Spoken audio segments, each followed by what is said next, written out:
Let's do Okay. this. Hey, it's Wednesday. And so you know what time it is.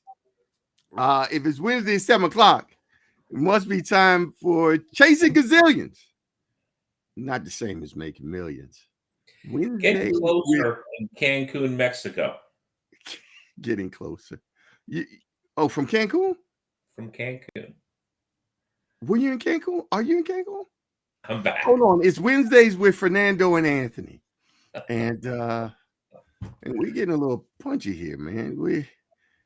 This is season 1, episode 22. But are you saying you're in Cancun right now? I just got back last night. Really? Oh man, you got to tell us all about that. Everybody wants to hear. Okay, bring your camera down some, because all I see is like your head. I'm barely seeing your shoulders. Bring it up, you mean? I don't know what you do. No, the other way. The other way. How's that? Is that better? Well, I guess you further back, but I don't know why you back so far.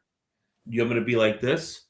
Well, yeah, I'd like, a little closer or something. But hey, man, whatever works for you. The people enjoy you however they see you. But you all look all slouched over, like you all laid back. Like, I'm laid back, man. I'm laid back. Get I into just the came back program. from the islands. You come back from the islands, you're all laid back. That's the way you feel. How's that? Is that better? All tight and stern? Better? Well, yeah, okay. There you go. It works for you. Hey guys, we don't hold on. There's something on here from before that shouldn't be on. This caption here. There you go. Yep. Now it looks better. Look, now you got all my shoulders. You got everything now, including Lenny. Now it's better. Yes. There we go. All right. So here we are. Let's get the chat ready, because somebody's going to come on and want to chat with us. So here we are again to share with you all insights, commentary from two real estate professionals who've been around, collectively 70 years plus here as successful real estate professionals, just talking to you about different topics that we encounter in our business as we're working with other clients. And we decided, hey, why don't we just share this with you, our fans, our social media community, because, well, you may be involved in these things, you may not, you may see an opportunity. Today's topic is a really good one. It's on real estate donation. It is a way for you to fund your nonprofit organizations. It's a great topic, and Fernando is going to lead that discussion. But before we get started, tell us about Cancun and your week, man. Friends of ours celebrated their 25th wedding anniversary, and they invited us. My wife was in their wedding.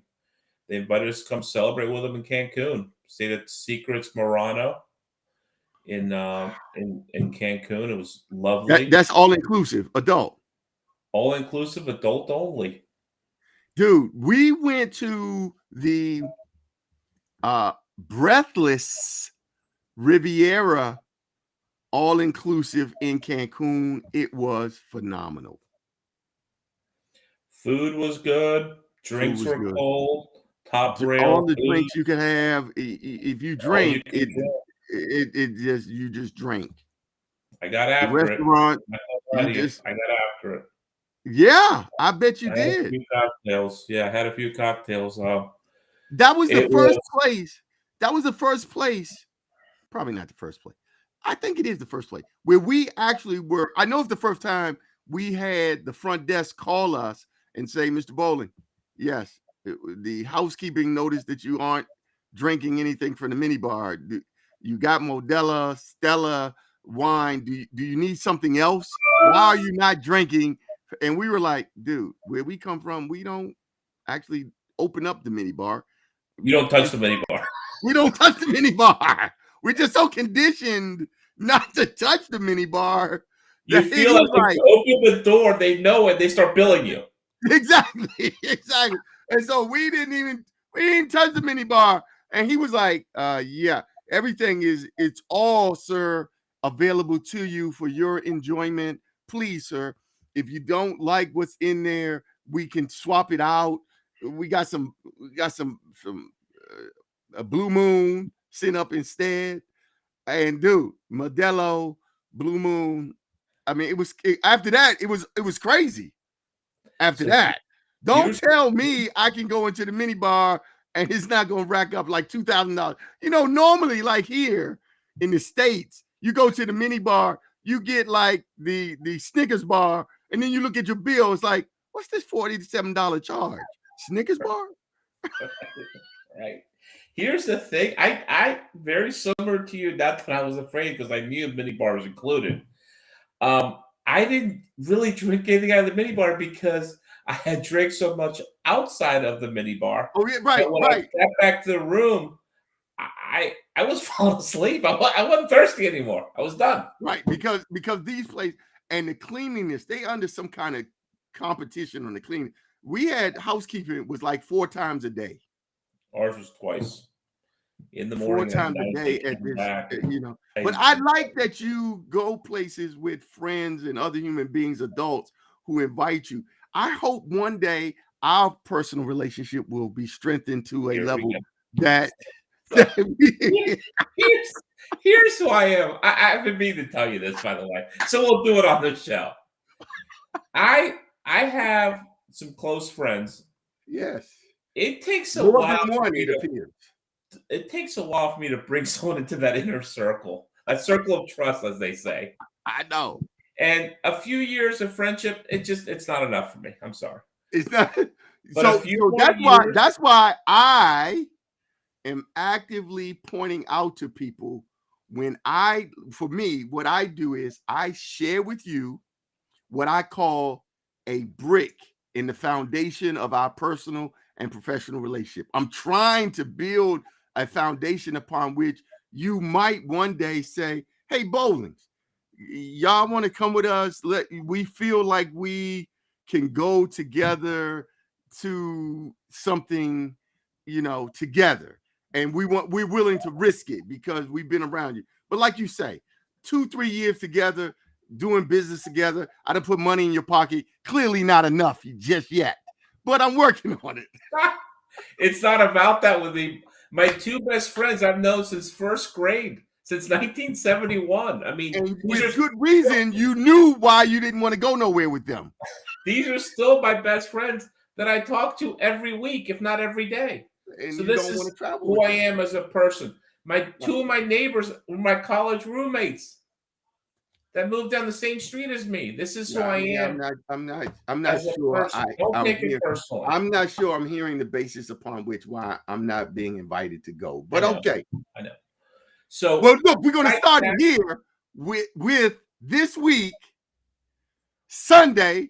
I heard that you and your lady will be there. Are coming to the Global Scholars 3rd annual jazz brunch and golf tournament. You'll be coming to the brunch on Sunday, this Sunday, at the Woodmore Country Club from 11 to 2. And we are so excited. By we, I mean my lady and I are so excited to meet you and your wife, because quite honestly, she wasn't sure you had one. But anyway, that's another story for. I bring her up all the time. Yeah. Let me finish. Besides Cancun, though, last Wednesday there was more. Before I left to Cancun, I went to the Best of the Head Foundation meeting. The Best of the Head? Freaking thing. The Best of the Head Foundation, which is University of Maryland's NIL collective. That's the naming rights thing or another. Yeah, naming, image, likeness for the football players, the football team. That's right. And what Maryland is doing, unlike a lot of universities like Texas A&M, Texas, Arkansas, who's just straight up playing players to pay for play, come play for us, we'll pay you, let's go, which is somewhat illegal, I guess, but legal. I don't know. The rules are pretty much wide open right now. Maryland is doing a collective where they're collecting all the money in the one big pot, and then they're getting the players to do kind of community service around the DMV area. And every time they go out and do a service, they get paid a fee. That's how they're going to pay them. Always looking to control the talent and the human capital. It's not the control. You know what it is? It's Maryland wants them to do something good for that money, not just do nothing like at A&M. That's not control at A&M. A&M's they paid. Why is it always got? It's always got to be some limiting on the athletes who are. Come on, dude. Plenty of people volunteer. The more they'll get paid. It should motivate them to volunteer more. I like it because somebody else is defining what is of value. Now Maryland is saying volunteerism is what's of value. You volunteer more, you get a little more of the naming rights. Money. No, you get more money. The money's in the if you volunteer more. If you volunteer more, you'll get paid every time you go out on the street. Hey, that's right. But if you don't volunteer, then we don't deem you worthy to have earned any. And what if, for example, me, I was a D1 ball player. This is one collective, by the way. They can go out and cut any deal they want with anyone else. They're not just stuck to this deal. If they want to, you made it seem like my naming rights contract that I got with some local zips. Now that money is going into a collective. No. This is just no. This is one collective. What is the source of the collective? The boosters. The boosters will give money to this pot, and then they'll distribute it out. We are cutting deals directly with players. We are giving money to collective. And they'll make the deals. Okay, this is a way in which the boosters now can legitimately funnel money into the program without worrying about the ira of some Texas A&M's of the world who are just. I don't know why you keep naming particular teams. We don't have to name teams, but here's someone who has a different take on it. And, hello, the Virginia Bushcrafter comes in. Commonwealth. I can scream too, Anthony. I can yell just like you. The Virginia Bushcrafter says, it sounds like socialism. I hope it's not. Lyndon's not running it, Virginia. All right. Joseph Lyndon's not involved. Neither is Fidel Castro. So the guys like Raheem Jarrett, who's a star, he has his own deals going on. So he's making his own money. If he wants to get involved with this and go with the team, does he still get to participate in the collective if he goes out and volunteer? If he wants to go volunteer with the team, then he'll get some more money. Okay, so nice. Guys can do their own thing. This is just one of the there's several collectives. This is just one of them. I like it the best. Because I don't want to have a contract with a player.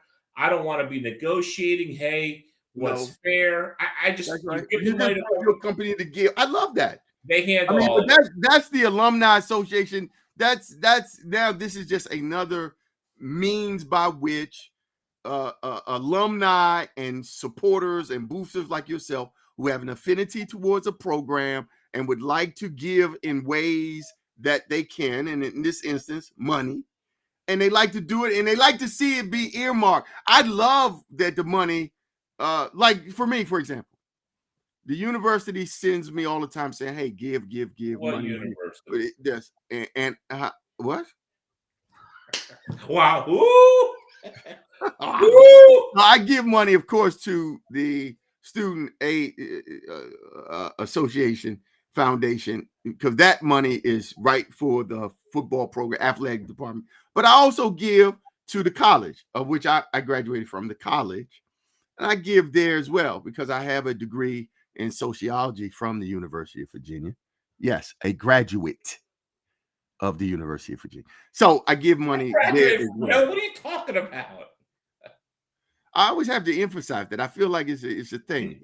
Do I have to show you my degree on the wall right there? Okay, well, you can because mine is right there. Oh, I see yours. Yeah, there you go. You see Lenny too now. Now you Yeah. see Lenny. You want some more, Lenny? Come on, man. So, All right, real quick. can we move on again with the real quick? So this event, they had an Under Armour at Port Covington, their little island they bought there in Baltimore. It was first class. I mean, Maryland events usually aren't this nice. This was really done first class. They did a great job. I just wanted to say that. Bonnie Bernstein emceed it. You know Bonnie Bernstein, CBS Sports? She's a sideline reporter, right? NFL. She's a Terp grad. She emceed the event. Yeah. She's unbelievable. I mean, so professional, so prepared, did a great job. Loxley was great. Loxley, Dan Enos, and Brian Williams, defense coordinator, were all at the event. They were playing Michigan 3 days later. I didn't think they'd be there. They were there. Obviously, Maryland showed up. Dude, when you look at the replay on this episode, you're gonna see that you are gushing, if not blushing, like some Maryland groupie babe. For once, I get to run the dialogue for once. It's not you. I like it. All right. Tell me about your week. I'm sorry. Go ahead. Had a good week. What did I do? I don't know. I didn't do much of. Did I do anything this week? I don't know. The week went by so fast. Got a haircut, I see. Oh, did I? No, I didn't. Actually, no. I did not. Still working out? I shaved though, but I did not get a haircut. You working out? Although this week is the Congressional Black Caucus CBC weekend is coming up. It starts tomorrow. It goes through Sunday. And Kappa Alpha Psi Fraternity Incorporated, the greatest fraternity in the world, we will be hosting a social happy hour down at the Marriott Marquise Friday night. Belladonna is the name of the party. We'll be hosting starting at 9:00. So that's Friday night. That's going to be Marriott Marquis, not Marquise. The S is silent. Yes, the S is silent. Marquise, no. Marquis. That's it. Stop there. Don't have the S. Just stop. Okay, that's fun. So I guess I wasn't invited to that event. See, I don't get invited to every event either, by the way. I'm just saying. I mean, it went out there. You could have come. You welcome. You got invited to my event. My event, I invited you to. You did. There you go. That's what I'm saying. The things I control, I share with you. I control everything I'm involved in. I have to know what's going on or be in somewhat in control. Come on. Okay. So that's except for that Italian. I think that was if something else comes up, that's fine. Let's get into this real estate donation. Yeah. People want to hear about that.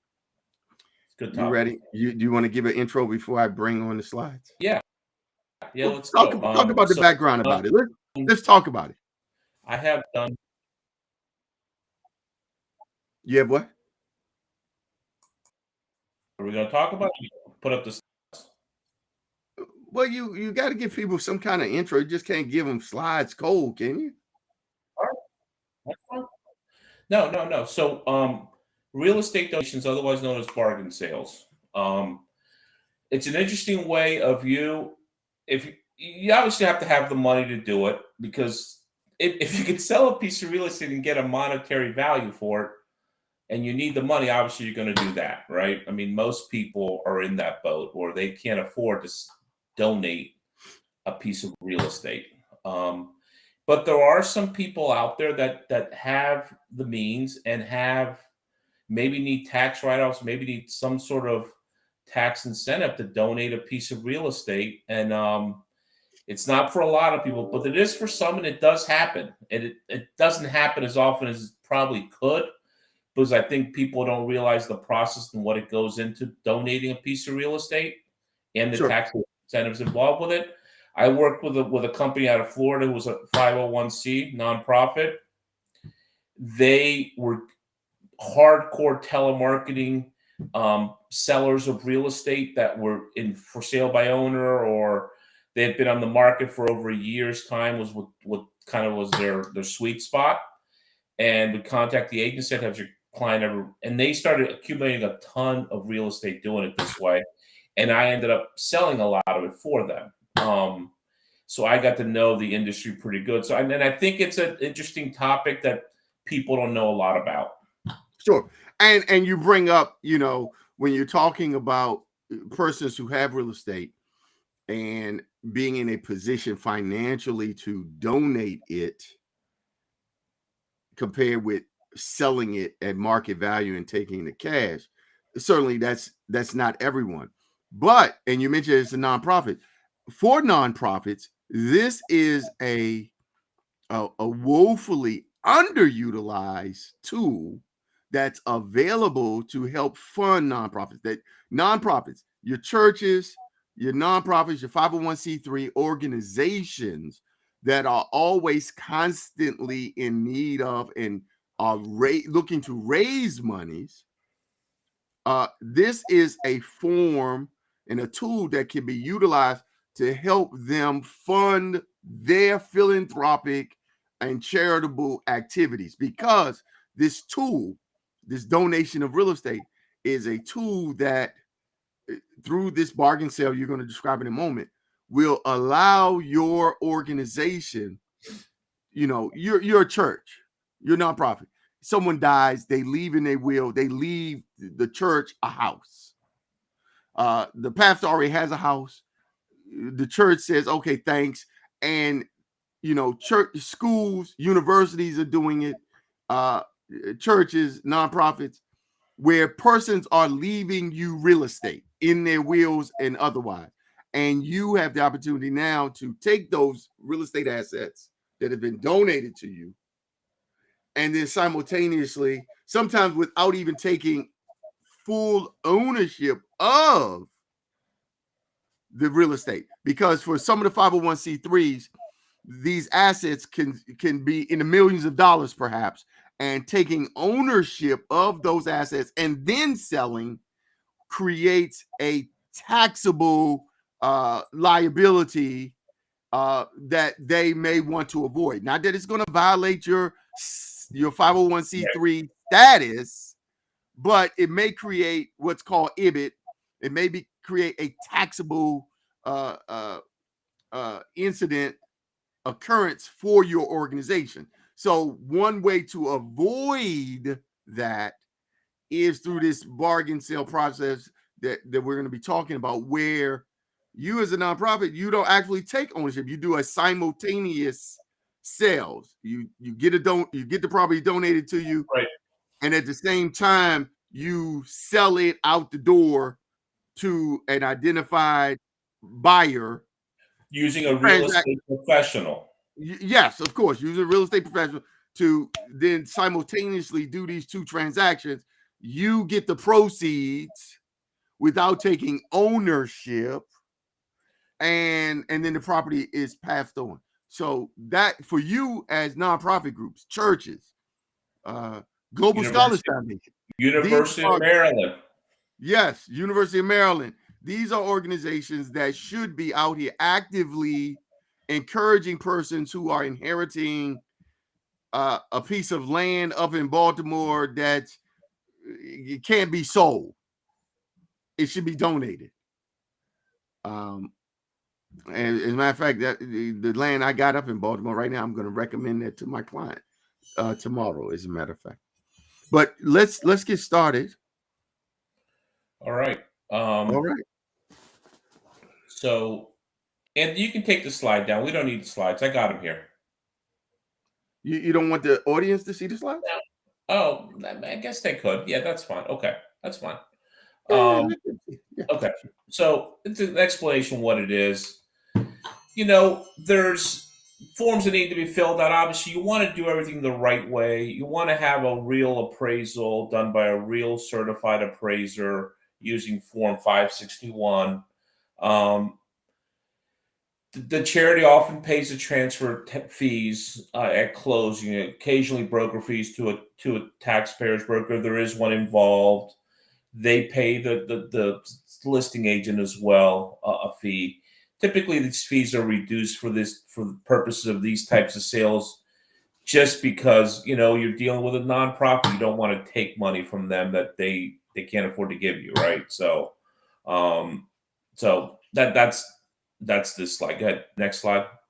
Okay, sure. But I do want to just echo on about the appraisal and getting the right appraiser to provide you with this evaluation of the property.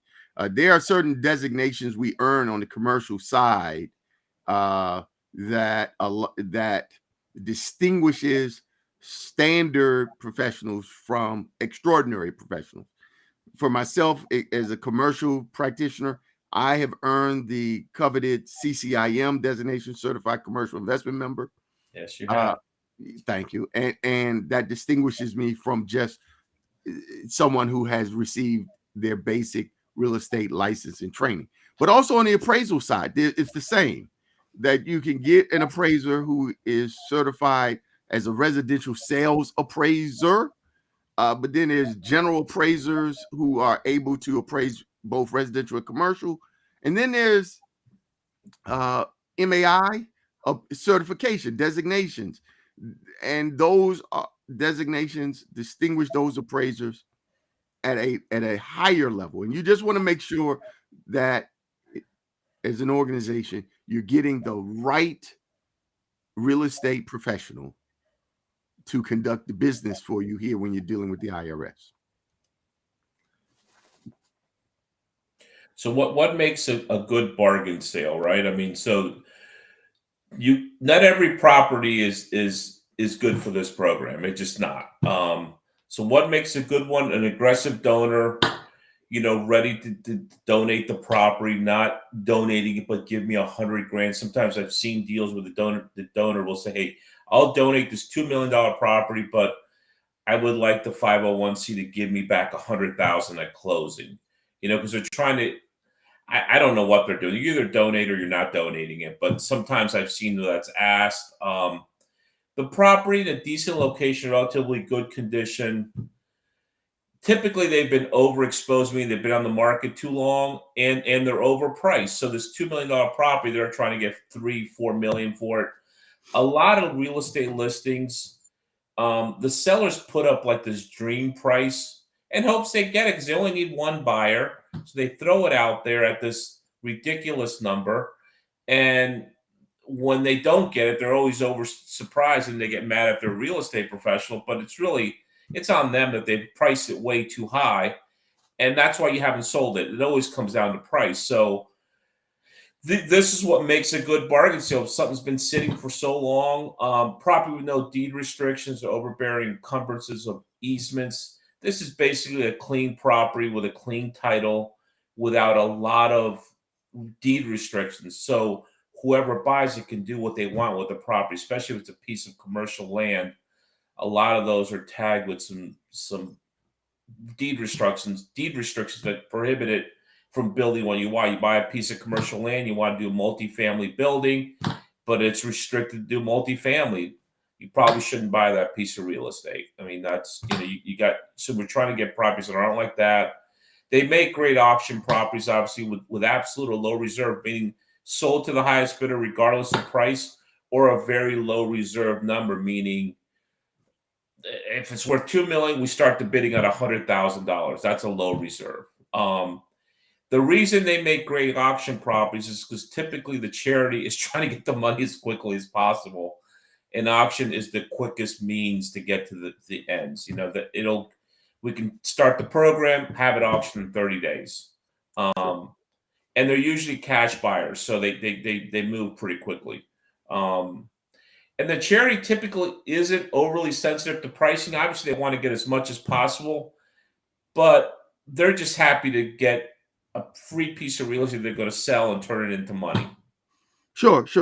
And other properties that also make for great properties, particularly for nonprofits, are contaminated properties.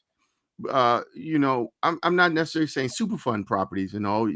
I know we're getting very technical and all, but the idea that there is a problem property, a dog of a property, a property that you know we're worried about oil spills, or it used to be a gas station, or things of that nature, where you know, someone did an environmental impact study and a phase one, and they say, man, this is a bad site. And if you find yourself where this is a bad site, those are the types of properties that are ideal for donation to a charity that then passes it on and sells it to someone else. And Who's that's it. buying those properties, though, Anthony? Because I think properties that are contaminated are a little bit tougher. A little tougher. Well, no, well, no. Well, no. If you have someone who has the wherewithal and capacity for remediation. Oh, okay. You're talking about properties that can be remediated, not really badly contaminated, lightly Well, I mean, contaminated. as I said, I'm not suggesting, but even those, I mean, but in our sphere, we're not talking about super fun properties where it used to be, Right. you know, radiation or something on the site. But the Right. point is that if there is a call for remediation, we're not talking about just mold in the basement. Yeah. Right. Yeah. There is that opportunity for that donation to your charity, and letting them, the charity, get the proceeds, and you take the donation, because maybe the charitable donation credit you receive is of greater value, those credits, to offset your income that you may be generating from other activities. Those become your persons who are donating, Right. because they have other income and they're looking for credits Yeah. to offset those tax income liabilities. Go ahead, next slide. All right. So, once again, still talking about what makes good property, a good bargain sale property. Obviously, you want to donate it to a bona fide 501c3 organization. Not that hard to look that up. You can go on irs.gov and find out, make sure they are bona fide. You know, you Yeah, want I think there's a website. I think it's called Guard Star Guard Star. that you can look up 501cs. That's right, exactly. Can you look them up on the IRS? I think you can look them up on the irs.gov too. I know it may be, but there is something out here that all of the 501c3s register with. It's sort of like the online thing you can go to and look up a 501c3, and you can see, because they all have to report their 990s, I believe is what it is that the nonprofits have to submit. And Guard Star, I believe, I think it's Guide Star. I don't know. There it is. It's called Guide Star. GuideStar.org is the nonprofit reports and forms 990 for donors. Okay. Guide Star. Maybe I should put that into the thing. I should put that into the little I the mean, thing we do. you mentioned it. We're good. Also, you should get an IRS bargain sale written proposal from the charity. You know, all these forms and all these things you're getting done is just in case when you go and take that deduction, the IRS auditor has a little heartburn about the amount of deduction you're taking. You have all your paper verifying that you did this all the right way. Yeah, there it is. Perfect. All right, next one. Yeah, Guide Star. So these are the types of properties that can be gifted. You know, farm, ranch, second home, resort home, vacant land, primary residence after passing of donor, surplus vacant property, company or commercially owned properties. A lot of companies have corporate retreats that maybe become obsolete. that That's right. they had a retreat here and now they need a bigger retreat, so they buy something else. This becomes obsolete. It's a company that profits $2-3 billion a year. They could use a write-off. Perfect candidate for this. It is. Uh, It is. Appreciated income property, developmental land, any property generally unencumbered and easy to sell would fit into this category. I mean, I've never seen a property turned down. No. So as long as it's real estate and the donor owns the real estate, obviously they have to be the owner of it. It becomes a little sticky when LLC owns it or when there are multiple owners because you have to get everyone's approval on it. So just be aware of who is the owner or ownership group, and if they're all on board with donating the real estate, because one of them can kill the deal after you've already had it donated. Right. And we see from the Virginia Bushcrafted Wild, this is a beautiful program, bargain sales, and he's absolutely right. And we want to share with the audience that you may be, a member of your religious organization, church, synagogue, or something, or it's your nonprofit. You're a volunteer, and this is the kind of information we want you to take back to start the conversations with them about. Hey, have we thought about asking our members, asking our supporters to donate some of their real estate? They just inherited some land. They're not going to do anything with the land. They just been paying taxes on this vacant land that they inherited. Consider donating it to the church or talking to the church about, hey, we got these properties, they're underutilized. Maybe we should be looking to do a bargain sale. Yep. Let's go to the next slide. So things to watch for when you're doing this. You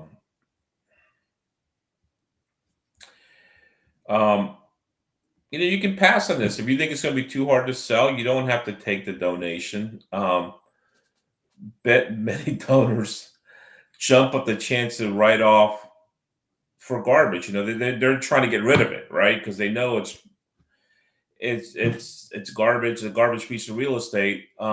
It's okay if you're the charity, you say, I'm going to pass on this because it's got to be a sellable piece of real estate. I mean, it doesn't have to be like the gem of the gem, but if you're grading it one through 10, it's got to with be the bargain sale, with the concurrent, with the simultaneous sale.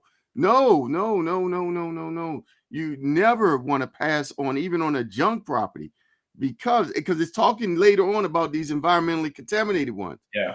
That have to be cleaned and all. You, as the 501c3, never want to pass on properties that's being donated to you. See, historically, what's happening is, and we use the church because it's one people can relate to, but any nonprofit where you're dealing with volunteers, you have little or no staff, someone says, I want to donate some real estate to you, and it's beyond you and your members' wherewithal, your bandwidth, your capacity. You're like, you're going to donate this land to me. What are we going to do with it? We want to build something on it, or we want to develop, maybe. But like in this case, it's some junk property. The people just want to get rid of and donate it to you. And your response should be, yes, I will take it, but I don't want to take ownership of it because I don't want to be liable for whatever's going on with the junk property. So that's where the simultaneous sale, that's a important word to remember here. Simultaneous sale in the bargain transaction is where you are going to never take actual ownership of this junk property. You are going to, with the help of a real estate professional, you're going to find the end user, the end buyer, who is going to buy it from you. So you're getting it for zero. The end user is getting a bargain. He's going to buy it from you for $100,000. because he can remediate it. He can build on. He can do whatever he's going to do with it. This slide pertains more of if you're taking ownership of it. I think that's a little different story. Then you're right. You're right what you're saying. Well, you should never take ownership of it if it's a bad property, if it's a dog property. Yeah. Okay. Hold on. Here's another thought. The Virginia Bushcrafter says, sounds great.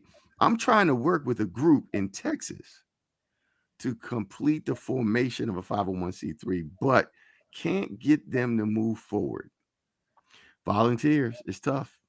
So maybe I'll try it in the DMV. This is a great tool. It is a great tool. And you should go in with the formation of this 501c3 with this tool in mind. This section on charitable real estate donations is a part of the IRS, rule books. You're right. You should be all over this section and saying, look, that's what we're going to be doing. We're going to look right out the gate to attract someone to donate us some real estate. Next slide. All right. Everyone, this, Fernando's getting into using these slides here. I don't know if you know that. In 22 episodes. I wouldn't call it a pattern, but if I got them, I'll use them. So, it's not contingent on financing any of these sales. They're usually cash deals, hassle-free closings. There's no lender involved. It was, the method, it's because this method's created and it's time tested. It's predated the 1031 exchange. It's a valuable tool for tax savings. I mean, I think I need to use it more with my clients, because I do have some clients that have stuff that are pie in the sky trying to sell stuff, and they have the money to donate. I'm not sure why they haven't. The nonprofits are definitely on board. I mean, I've sold some or tried to sell some for the university. I shouldn't say I've sold some, because none of them have gone through as of yet. But I've talked to University of Maryland about doing all their, bargain sales for them. Nothing's really materialized at this point, but I am trying. Okay, fine. And then the last slide, kind of the closing thoughts on what this whole idea is. It really, like we've talked about on this show, it hasn't really been used very effectively in the past, and we both think that it's a great tool to have. Definitely opens up new avenues for donors to support a preferred organization or charity or a special program. And there is a lot of wealth in this country, and people are willing to give, but you got to ask. They're just not going to give on their own. I found that out from doing a lot of charity work for the university and for high schools, that people will give as long as you ask for it. You're going to have to go and get it. Go ask for it, and hope that their heart is warm that day, and they give. This is a big ask, because this is not like, hey, buy $100 raffle ticket. This is hopefully $1 million, $2 million, $5 million property. Or $300,000 property. Yeah. And you just want to be open to being a conduit through which real estate can be donated to you, that it's going to pass through you and sell it. You're not just warehousing it. You're not just getting it. You got it, and it's sitting there underutilized and not benefiting anyone. Yeah, and then the one thing I will tell you that's not on here in the closing thoughts is make sure it's all done legally with the right forms. Everything's done properly. There's no shortcut to doing this. If you try to shortcut it, you're going to have a problem if the IRS comes and audits you. That's right. Exactly. Well, thank you, Fernando. What a wonderful topic to share with our audience here today.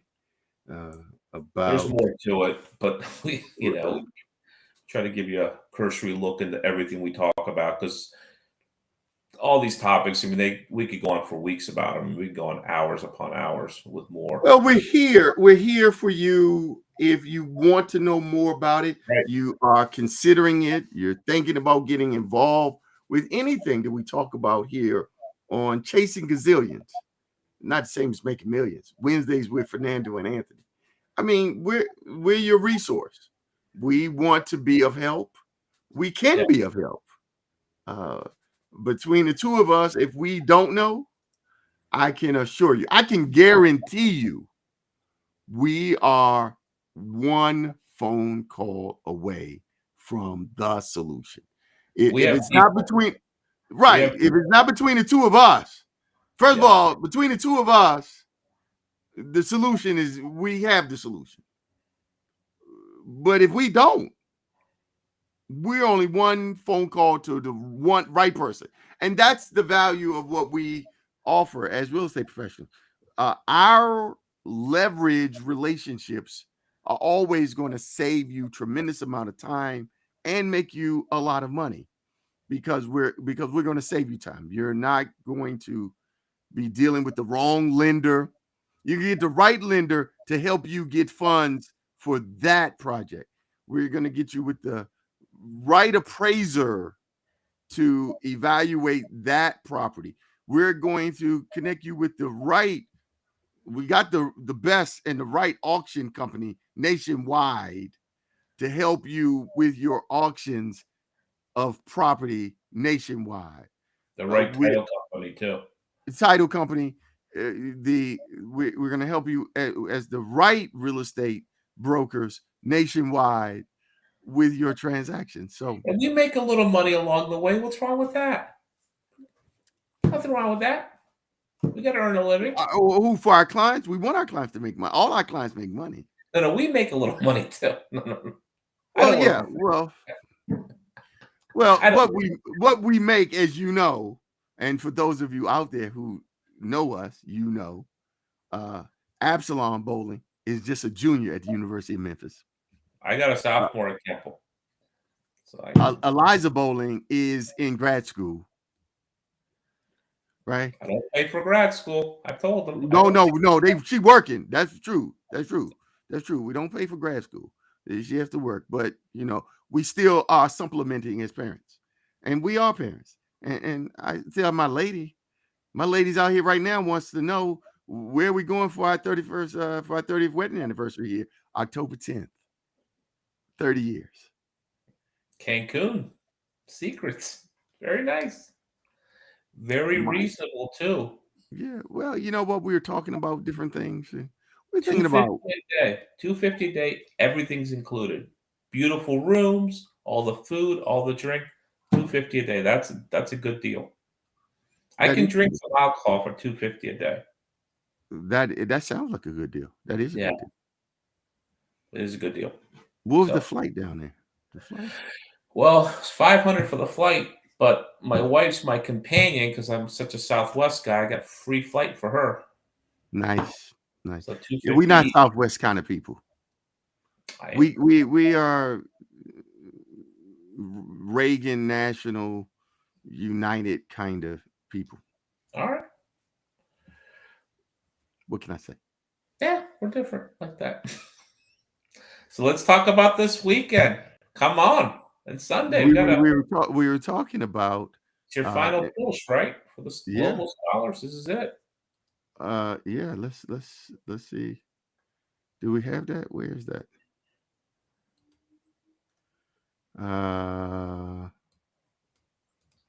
There we go. By the way, this is officially a 50-minute show. Just call it what it is. Okay? We haven't got it in 50 minutes in like 20 episodes. Calling all golfers and brunchers.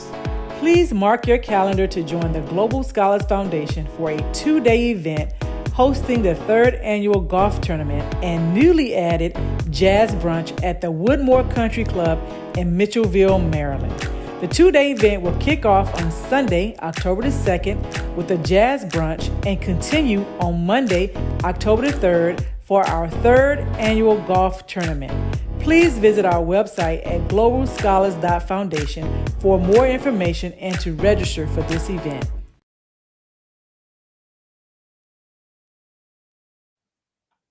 There you go. There you go. We are down to the short hairs. Our goal this year is to raise $100,000 in support of Global Scholars Foundation. And on Friday, I will get the tally and we will share it. But I'll just let our audience know right now that we're not quite there yet, but we are excited for these last few days to push. And we think we are close enough that we're going to get this. We're going to get this goal of raising $100,000 to support Global Scholars Foundation. But we do need your help. We need your support. And sponsorship opportunities still remain available. And I wonder, I'm not able. I don't know. Maybe you think I could. Hold on. Let me see. One last, I might. Let me see. Let me see if I can. Let me see if I can do this one. Hold on. I might be able. That sun in Cancun is strong. Holy crap. Jesus. My God. Okay.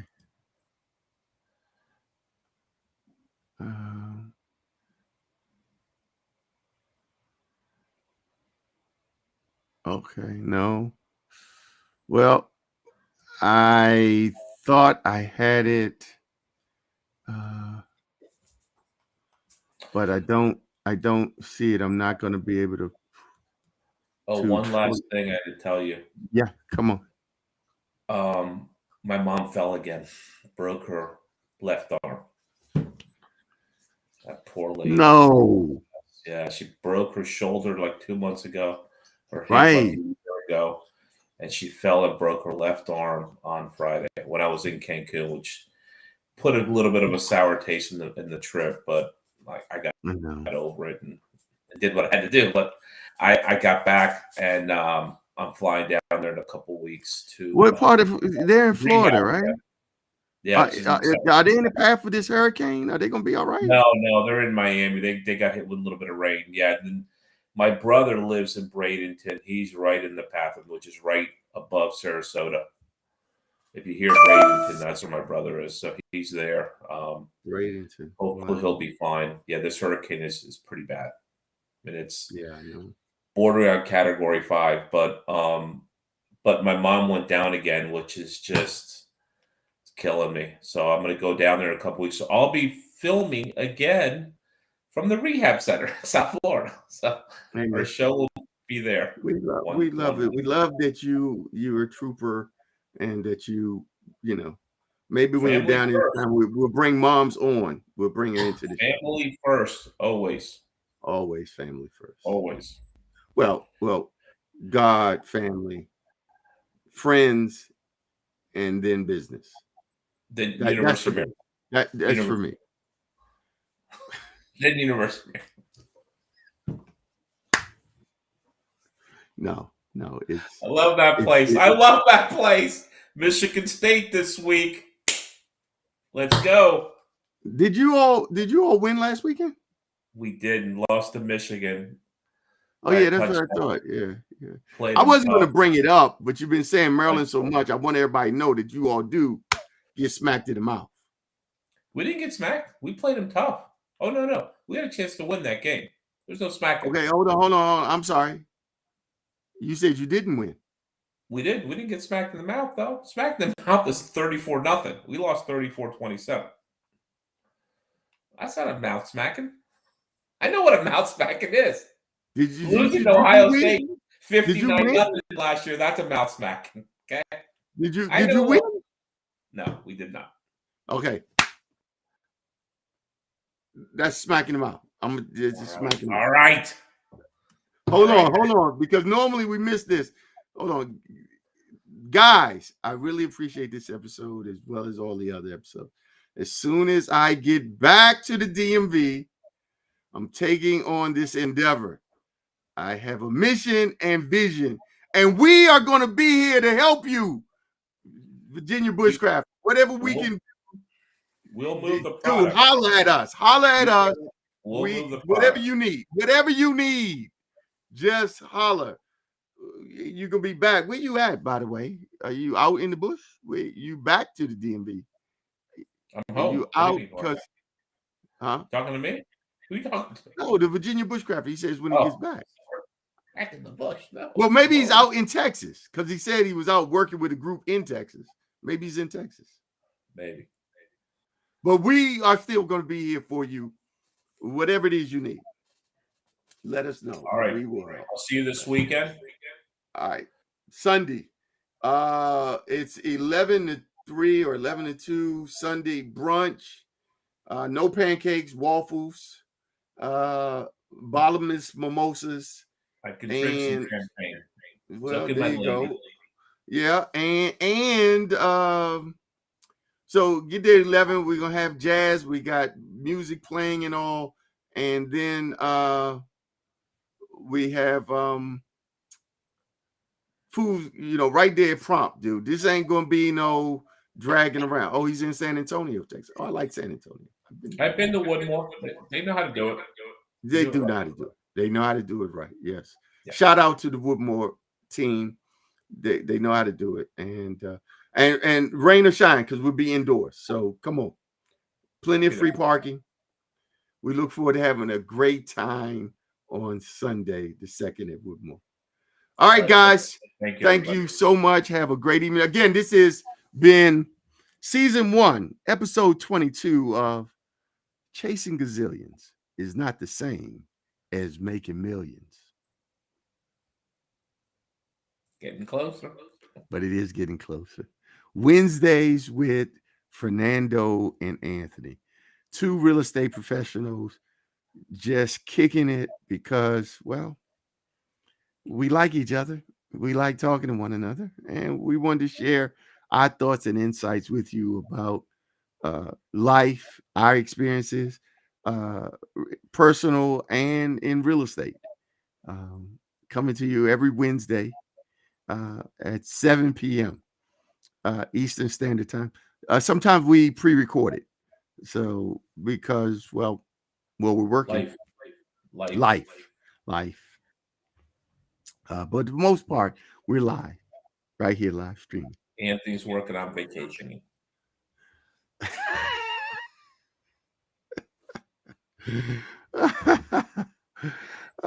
For our anniversary week, I might be planning to do something that week, that Wednesday after my anniversary on that Monday.